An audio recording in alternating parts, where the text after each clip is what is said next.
Used MacBooks வாங்கும்போது customer ரொம்ப டவுட்டாக எக்ஸ்பெக்ட் பண்ணுற விஷயம் என்னன்னு தெரியுங்களா? பேட்டரி ரொம்ப லோவாக இருக்குமா, இல்லை ரொம்ப யூசேஜ் பண்ணியிருப்பாங்களா, இல்லை மிஷின் ஸ்லோவாக இருக்குமா அப்படின்னு நினைப்பாங்க. அது எதுவுமே கிடையாது. அது எல்லாமே மித்து. என்னென்ன இருக்குன்னு நான் இப்போ சொல்கிறேன், ஒன்று ஒன்றா நீங்கள் நோட் பண்ணிக்கிங்க. ஃபர்ஸ்ட் மித் என்னன்னா, எல்லாரும் சொல்லுவாங்க பேட்டரி லைஃப் ரொம்ப கம்மியாக இருக்குன்னு. பட் அதை நான் இப்போ எப்படி பார்க்குறதுன்னு உங்களுக்கு சொல்கிறேன், நோட் பண்ணிக்கோங்க. நீங்கள் ஓப்பன் பண்ணோடனே லெஃப்ட் சைடில் ஆப்பிள் லோகோ ஒன்று தெரியும். அதை நீங்கள் கிளிக் பண்ணிங்க அப்படின்னா அபவுட் திஸ் மேக்குன்னு ஃபர்ஸ்ட் ஆப்ஷனை ஓப்பன் பண்ணணும். தென் உங்களுக்கு கான்ஃபிகரேஷன் டீட்டெயில்ஸ் ஷோ ஆகும்.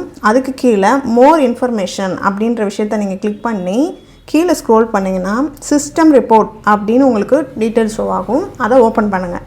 ஓப்பன் பண்ணால் வரிசையாக உங்களுக்கு எல்லா டீட்டெயில்ஸுமே இருக்கும். நமக்கு இப்போ என்ன தேவை அப்படின்னா பேட்ரி லைஃப், அதை தான் நம்ம பார்க்க போகிறோம். ஸோ பவர்ன்ற ஆப்ஷனை நம்ம கிளிக் பண்ணி ஓப்பன் பண்ணோம்னா பேட்டரியுடைய ஃபுல் டீட்டெயில்ஸும் உங்களுக்கு விசிபிளாக காட்டும்.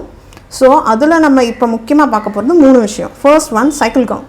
சைக்கிள் கவுண்ட் வந்து 1000க்கு மேலே இருந்துச்சு அப்படின்னா கண்டிப்பாக பேட்ரி ரீப்ளேஸ்மெண்ட் பண்ணி ஆகணும்.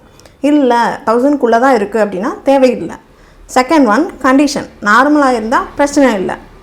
சர்வீஸ் போனாலோ இல்லை ரீப்ளேஸ்மெண்ட்டுன்னு ஆப்ஷன் வந்துடுச்சு அப்படின்னா நீங்கள் ரீப்ளேஸ் பண்ணி தான் ஆகணும். அடுத்தது மேக்ஸிமம் கெப்பாசிட்டி. அபவ் 75க்கு மேலே இருந்துச்சு அப்படின்னா கண்டிஷன் நல்லா இருக்குது. ஒரு வேளை பிலோ 75க்குள்ளே இருந்துச்சு அப்படின்னா ரீப்ளேஸ்மெண்ட் பண்ணியே ஆகணும். இதை நீங்கள் இப்படி தான் செக் பண்ணி ஆகணும்.